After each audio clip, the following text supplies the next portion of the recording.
I'm queer. Hello, and welcome to Islington Mill is Queer.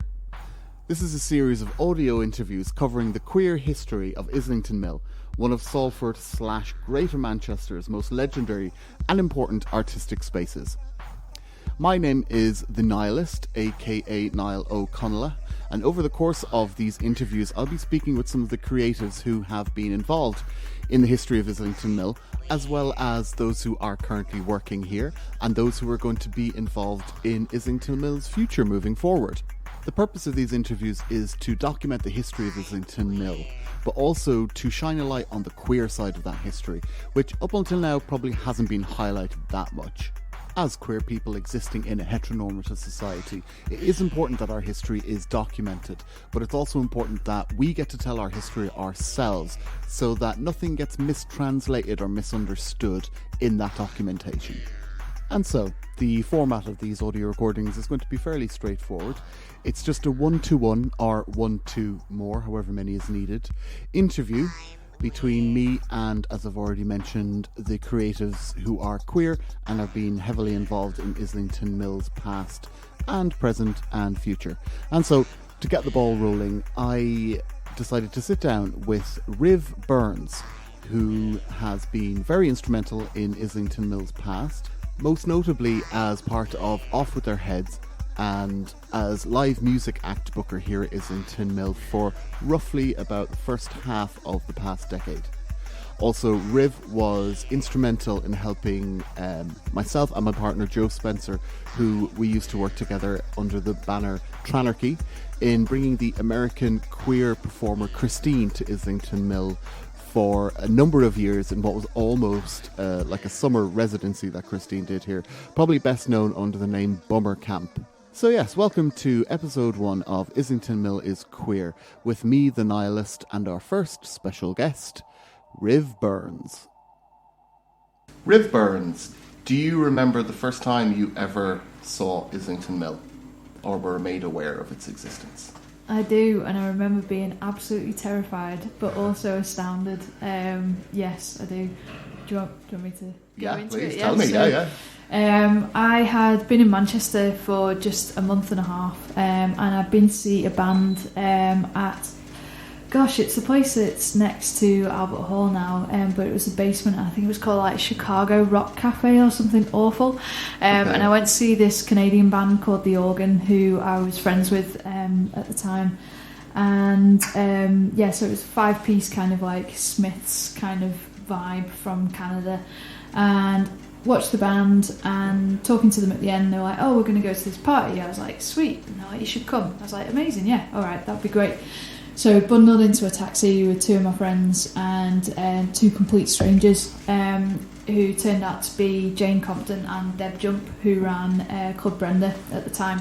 Cool. And what a little taxi to jump into. It was like one of the best. And it was black cab, and literally took us like 2 minutes down the road to this huge steel gate, and it was like dark and it was cold. It was October. I was like, God, where the hell are we? Walked in, there wasn't a front door at the time, so we came in through the side entrance, walked up what felt like a million stairs all the way up to the 4th floor, to the room in which we are today. Wow, studio room. Yeah, studio room. And it was pitch black until you opened this door, and it was just like projector on the white wall and fairy lights and DJ set up in the corner, and I just DJ'd with Jane for about 3, 4, 5 hours. I had such a lovely time. Remember drinking vodka with Vimto and hot water because it was the only thing around. I met Bill and Maury for the first time.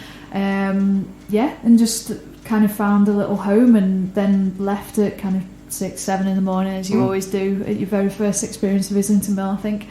And walked out and really vividly remember the advertising board that's on Chapel Street with the kind of the big feet and the people. I was like, I have no idea where I am. I've been in Manchester for a month and a half. Where am I? And turns out I was in the other city. That was my first experience of the mill. Scary, but then homely. What year was this? 2005 or 2006, I can't remember. Okay. And at that point in time, the mill was basically just this room that we're in now. Yeah. It was the fourth, I think, from what Bill has told me, he first started renting the fourth floor. Mm-hmm.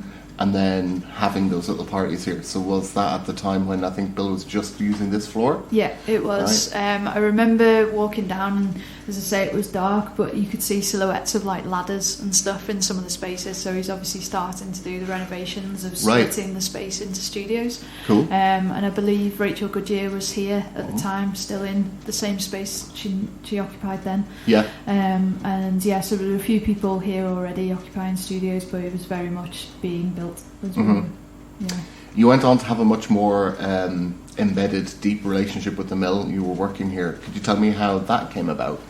Yeah, so I kind of disappeared from the space after that one experience because I honestly had no idea where I'd been or how I got there or how I'd ever get back. So I kind of disappeared from the space for a good 4 years or so, maybe a bit less actually.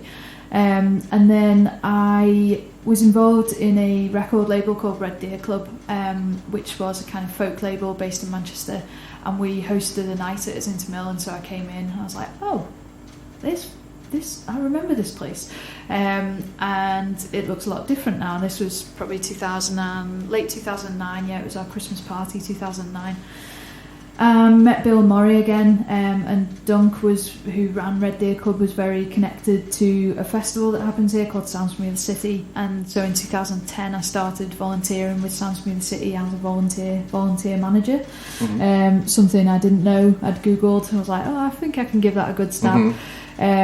It went okay, and then in 2010 over that summer Islington Mill got its refurb down on the ground floor. Mm-hmm. So it got the kind of access ramp built in, the gallery space was created, the club space had a permanent bar built, and yeah, I think I got a job off the back of that because they wanted to start to create like a team here that could actually start to deliver things more, I guess, not professionally but like more properly. You know what I mean? Less haphazard. So yeah, 2010 October I left all my jobs and went freelance, and Islington Mill was the kind of main driver of that. Cool. And I stayed here running the events programme for 4 years, just over 4 years. Yeah. So technically your job title was events programmer, or what? Yeah, so it kind of started off as like marketing and events, and then led into events manager, along with Mark as the kind of venue manager at the time. Yeah. Mark Carlin. Yes. Yeah. Cool. What were your proudest achievements of your time here being the events programmer? God, like so many. But in particular, I would always say that like the year of 2012 just like really like changed my life. Like it was amazing. So I'd kind of like got my foot under the door to that like back end of 2010 into start of 2011.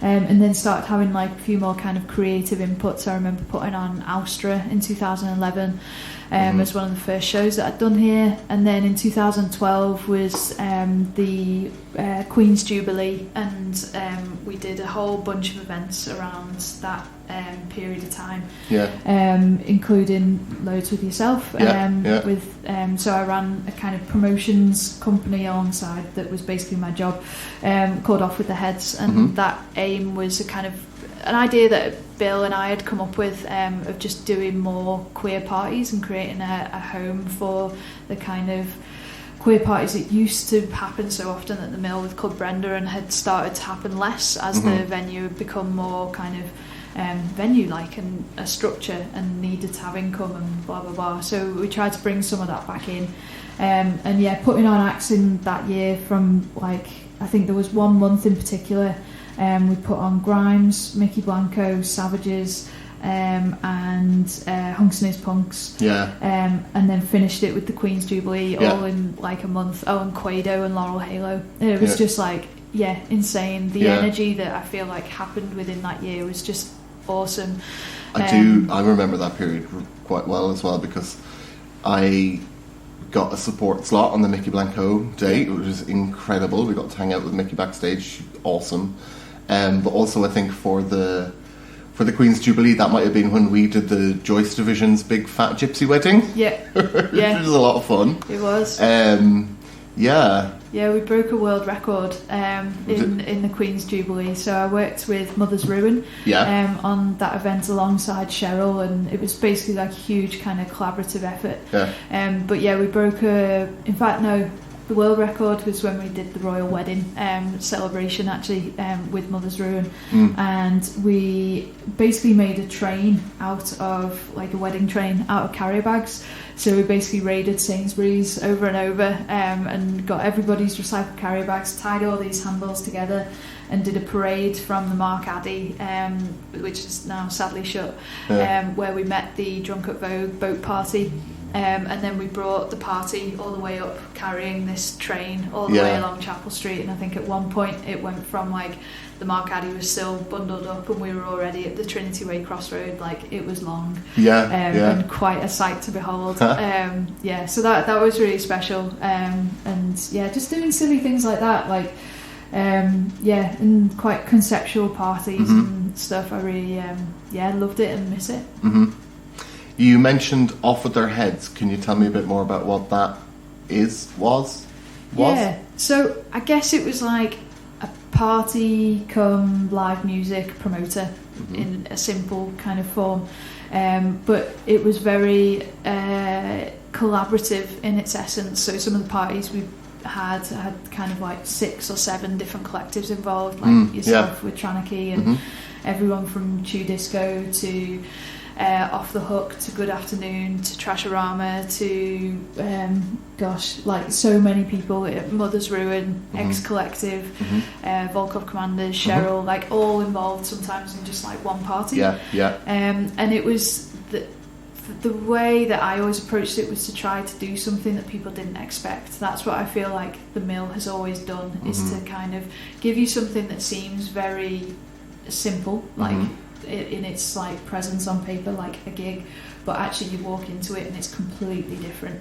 So sometimes like there would be something you had to crawl through to get into the venue. Like I remember once an Off With The Heads party, I basically had this kind of like projector screen that I'd slit through the middle, and then had a projection of just basically a massive badge on it, and so people had to enter through a badge to get into the gig. I remember that. And it was just like set the scene from very off, and it's like you come into this space, it feels quite scary and intimidating as you're walking up to it, because at the time around then, that was like 10 years ago, like there weren't all these flats, it was still a scary kind of place, or a place that people didn't go to often. But then you see this and you're like, what is going on? Like, this is fun. And then you walk into it, and then the band might be playing next to the sound desk, or they might be by the bar and not actually on the stage, or like just turning things on their heads a little bit.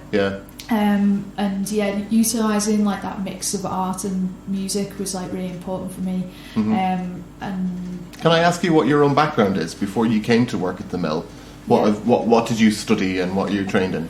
Yeah, so studied English and American literature, which has no impact on what I do today. But I actually remember my dissertation was all about basically lesbian representation in the 21st century. So everything from TV to radio to music to... In the 21st century? So from like K.D. Lang to kind of the L word, basically. And Showgirls wasn't made in the 21st century, so that doesn't count. No, it was 20th century. Right, okay. Sorry, you're totally right there. And Andrew Moore was my dissertation tutor, so great. it was like, so it kind of came from that. But whilst I was at uni, I was putting on music like nights at Vanilla in the village called Sugar, which was basically an alternative night for women, because for me, like, I was always into like indie and rock and like hip hop and stuff that just wasn't cheesy pop and dance. And I was like, I don't want to go to a club night and do that, or I want to go to a gig but feel safe and feel in my community. I just took it on myself and did that alongside doing my studies. So I was doing that for 4 years. So always had this drive for music. Like, I was DJing at the time, and I knew that music was something that I wanted to go into. I just didn't know how. So when I left uni, I just started doing loads of other bits and bobs, which is kind of, I guess, how I got here now. But music and like community is really important to me. Like you said, you almost kind of fell into job at the Mill with the volunteering role and stuff. Yeah, definitely. Like, it's so cheesy, but like right place, right time. Just like it was. Fully was. How were the Vanilla years? you have any stories from then? They were good, man. You know, like I think just for anybody who might be listening, can you just tell us what Vanilla is? Yeah, so Vanilla was I guess, what did they used to call themselves? I think they were just like an award-winning lesbian bar. One of 2 lesbian bars in the village, like exclusively lesbian anyway, at the time, and now they're the only remaining one. And yeah, basically, like, it was so important for me at that time because I was like, felt like I needed that community around me, and I think the role that the village plays is huge and still does play it today. Like, I know there's a lot of critique about it, and I think it potentially is less prevalent than it once was, but I think for kids just coming out, I think it's still so important. And yeah, I like to think that still happens, but I don't know if it does. But yeah, loads of fun stories from there, like DJing at some of their birthday parties, and yeah, putting on acts like Karima Francis and Axe Girl and Sophie's Pigeons and Hooker, who are now Lines, and all sorts of people. So I met lots of people, and was doing everything from the DJing to the sound checking to the making of the posters and everything in between. So I really like learned a lot of different skills from doing that, which I think set me up for this more like DIY aspect of life that the mill experiences. In terms of the like music promotion stuff, a lot of that you're actually self-taught.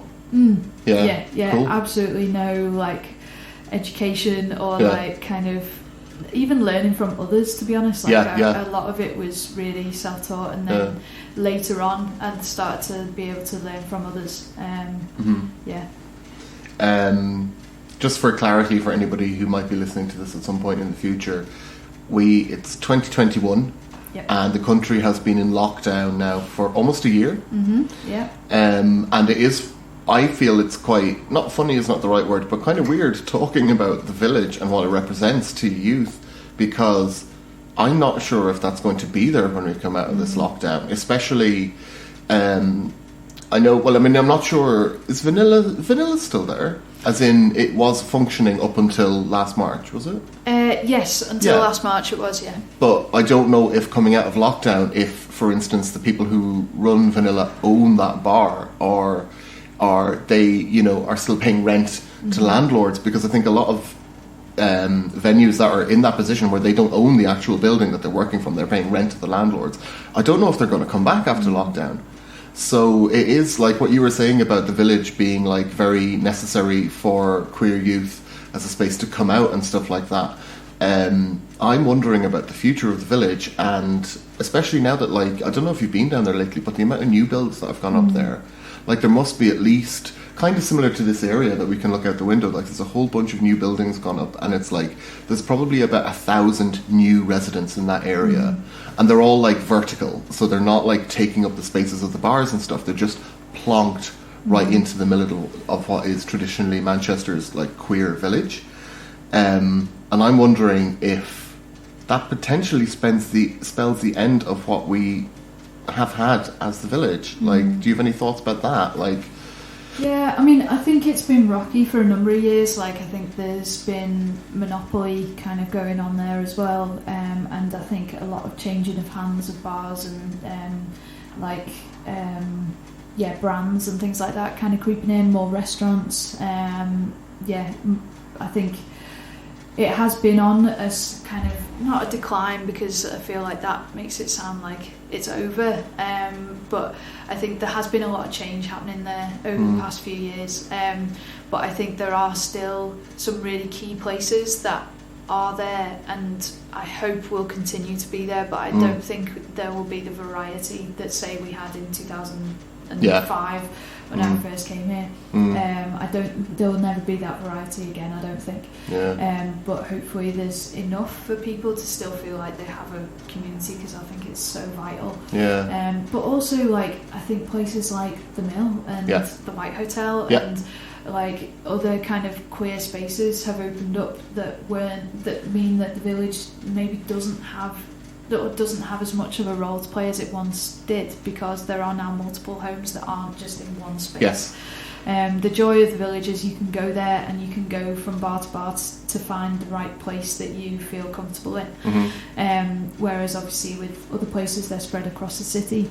But I think there truly is somewhere for everyone, if you know what I mean. Yeah, I mean, that was what I was going to bring up after just talking about the village and talking about potentially the village is going to. I mean, yeah, I think you're right. Like there are some bigger buildings or some bigger venues within the village that aren't going to go anywhere because they're just, the people own them as well. I think the people who own them, so they're fairly safe during this 12-month period of lockdown. That's the context of what I'm talking about.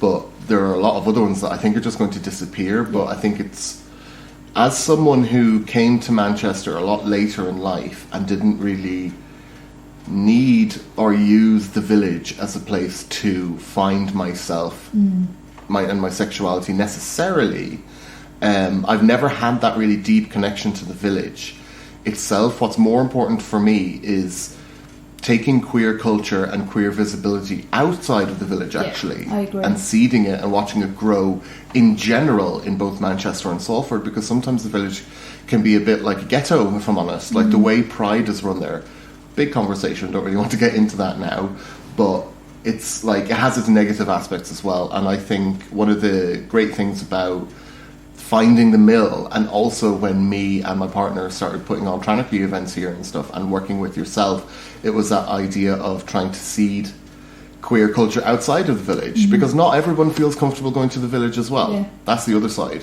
Whereas Islington Mill always felt like somewhere where it's just like, the minute I set foot in this place, I was also like, oh, this feels like home.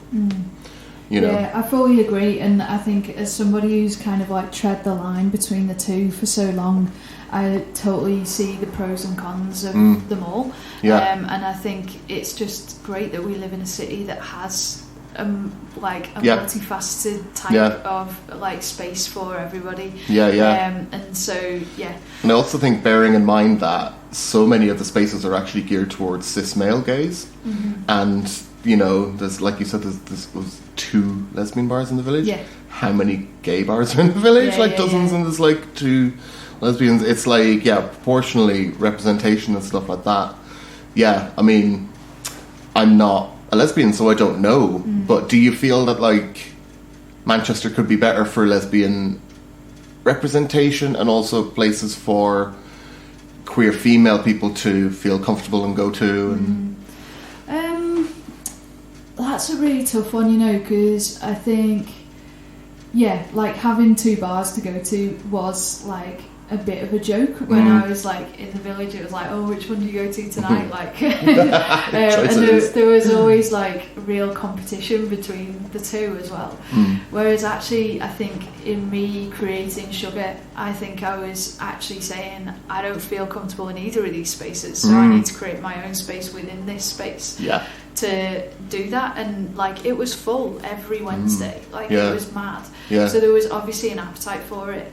And so I think it's weird. I was literally stood in a coffee shop yesterday, Ezra and Gill, and I was like, do you know what's so weird? In 3 streets parallel to each other in the Northern Quarter, we've got Feel Good Club, Ezra and Gill, and Fig and Sparrow, and they're 3 lesbian run cafes. And it's like, what does that tell me about lesbian culture in Manchester right now? We're more interested in coffee than booze, which I'm into. And also more populating the Northern Quarter more than the village. Exactly, which is when I discovered the Northern Quarter, I was like, oh wow, there's so many people here that look like me and feel like me, and I feel quite comfortable here actually. And I think there is like I think lesbians in Manchester I feel like we've moved away from potentially needing a space, and now it's just, and I think that's the joy of Manchester as well, is that there is just recognition across the board. And obviously there are massive issues. I'm not saying that we live in this like amazing city that's accepting of everyone, absolutely not, but it is better than other places. But there isn't one space just for lesbians to go to, and I don't know if that's a problem or I'm not sure my opinions on that actually.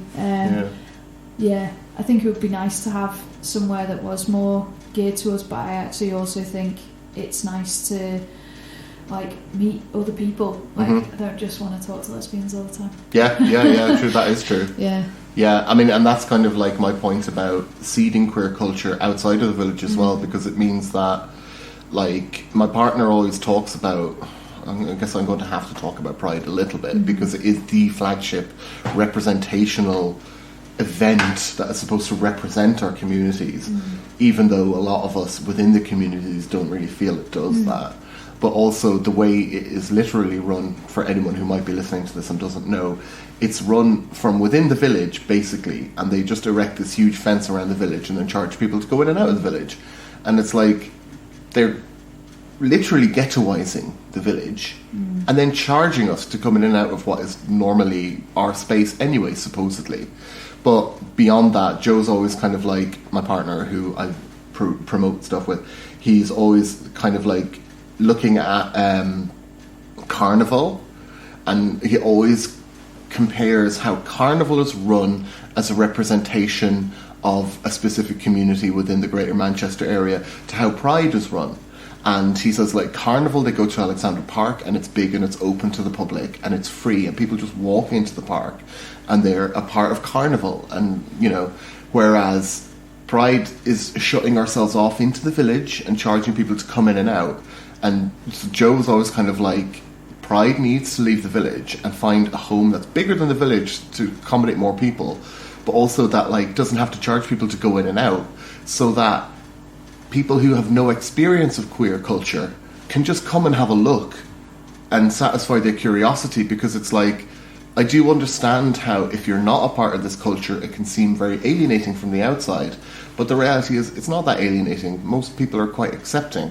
So to give people the chance to come and just, like, dip your toe into it, have a look, just have it, like, you know, people who are, like, wouldn't maybe not want to go walking down Canal Street in the village, just give them an opportunity to come and experience a kind of greater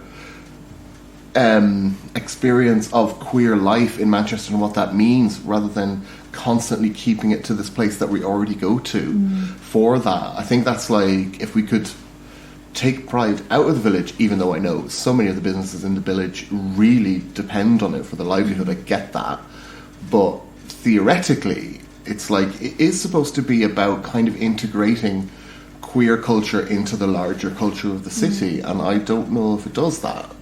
But I don't know, that's a big conversation. Yeah, I think more and more so over the last few years it has started to do that, for sure. I think they've listened to a lot of critique that has basically been saying the same thing. And I mean, I was involved with Pride for years. I used to DJ on the main stage for it, and always kind of said that as well. Like, I was doing that alongside running off with their heads, which at the time, as I say, like, walking that line between the two, I really felt quite distanced actually from both of those communities, because I felt like there was a divide, and because I was involved with two, I was like kind of isolated from being in either.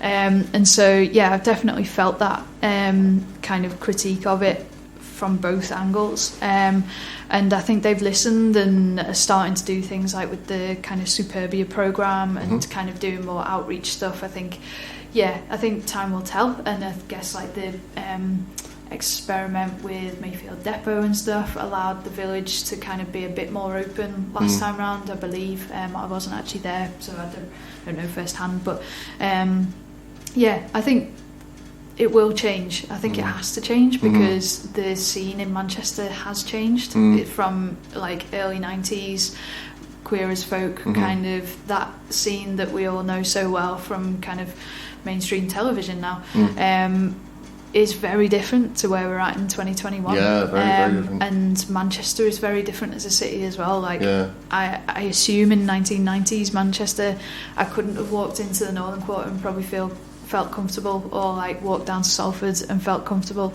I imagine it was probably a very different space. But I don't know. I mean, I guess like the Hacienda and stuff had a lot of kind of queer kind of community presence and acceptance within it as well. So I don't know, maybe it has always been open, but as a Scouser I can't kind of comment too much on the historical side of it. Like, as an Irish person who also used to live in Scotland, who only arrived here 10 years ago, I mean, just from my experience of walking around other cities, I do feel a lot more relaxed here. And I don't know, like, I'm a cisgender man, so I'm not as I don't face as much threats in the day-to-day just walking around life as other people within the LGBTQ community do. But even having said that, I just feel more comfortable walking around Manchester as a gay person. And I think one of the things that is always a mark of how you sense that, I feel, is like for instance, in Glasgow, I'd see somebody on the street and my gaydar would be ping, ping, ping. Oh, I think they might be one of us. But then it goes, no, they're probably not. They're probably not. They're probably just something. Whereas in Manchester, if you see someone and they make your gaydar go ding, ding, ding, you're like, yeah, they're gay. They're gay because it's so open and it's so visible and it's already a culture that is established here that, yeah, I do think it is better here than it is in other cities. But yeah, like we're not saying that it's perfect here by any stretch. I think, I think that's what I love about like Islington Mill and the kind of like culture that is has been inherently ingrained into the space here, is that like I think in all its time like it's been led by queer people since Bill took over the building in the early 90s or late 90s, sorry, and I think that's been really important for like its programming and things like that. Like you look at the list of the names of the bands who have performed here and you wouldn't go, oh, that's a gay club. You wouldn't even say that's a queer club, but it is. And it's you walk in here and it feels like I can be whoever I want to be. It's incredibly welcoming. It's just like it settles you, and it's like just no holds. Like what's the word I'm trying to say? But you just feel comfort basically. Even if you're here to see like I don't know Dutch Uncles or something like a really kind of straight band, it doesn't matter. You can still be whoever you want, and I think the Mill has really like helped to ingrain that kind of queer culture into straight culture and make people just Can you tell me then? Do you mind giving us the condensed version of what is Sounds from the Other City and what was your involvement? What is Sounds? So Sounds is a annual music festival that celebrates performance, music and art. It's been taking place for 17 years. Well, this year would have been our 17th, but sadly we've had to cancel for the second year running due to the coronavirus kind of pandemic. 2022 hopefully we'll be back and it'll be our 18th year, so it happens on the May Day bank holiday. I think the last edition we did was our quindecennial, where we took over Regent Trading Estate and we basically worked with different promoters from across the city, across the UK. They each program a stage, put on a bunch of acts, we give them a budget, and then we kind of get these lineups that go from like folk to techno to hip hop to metal and everything else in between, and we just throw one big kind of 14-15 hour party across Chapel Street. I think 2018 was the last time we were fully on Chapel Street, and we used 23 venues across the area within that, like I guess a 1 mile radius, and worked with 27 promoters from across the city. It's just like a massive, I always like to call it a big day out in Salford, because that's what it felt like to me. I've been involved since 2010, so this would have been my 12th festival on it, and I'm now director with Mark Carlin as well. Maury was one of the founders along with Mark, and stepped out probably like 2012, something like that. It's just like a big culmination of just lots of amazing brains and activity. And you said that unfortunately you've had to cancel it this year because of the pandemic. Is there going to be any like online or any... Up for debate still. Right, okay, you're still working we're considering different options for this year and what we might do, but we're hoping to basically spend the time to just become a bit more of a resilient festival. We've been DIY for our whole 17 years so far, and we've really noticed that through this pandemic in just like the real nuts and bolts of like we don't have a payroll and therefore we don't have any staff on our books and etc., which is an issue when we come into kind of times like this. So we're just trying to tighten up the organisation, do lots of back end stuff so that we can come back in 2022 and just be super strong and just like even more resilient for the future, to have this platform that people from all shapes and sizes and like places and whatever come to just celebrate and be themselves. So we want to make sure that for the future we can still be there. I kind of feel like the mill and sounds and us and stuff being based in Salford is a bit of a blank slate that maybe actually technically Manchester wouldn't have, and allows us to do stuff here that's a bit, because it's slightly out of the way and maybe people don't yet, I mean it's coming there with stuff like the White Hotel and the mill and stuff, this idea that Salford itself is some kind of cultural capital. Didn't when I first arrived in Manchester in 2010 and saw adverts for Sounds from the Other City, I didn't know about the Salford Manchester divide at that time, so I just thought that was a festival based in Manchester because Manchester is not London, rather than it's even deeper than that, it's Salford is not Manchester. So I think that maybe actually being based in Salford is a real benefit to us, because we can, like you said, we can build our own scenes here. We're not relying on something that's already here. And Salford City Council are incredibly supportive of places like this as well, and I think the whole kind of cultural strategy for the area is that Salford is a place of making, and that is what the mill has been doing for like 30 years now, really. And that's why they love places like this and want them to continue. So I think we're in a really good place to kind of rekindle that like energy that is going to come out the back of this pandemic, I think. I've been reading a lot about the Roaring Twenties came out the back of Spanish influenza, and and First World War. We're probably due for the next. And then in 10 years' time, we'll have fascism. Yay! Perfect. Great. Can't wait. And on that note, thank you, Riv.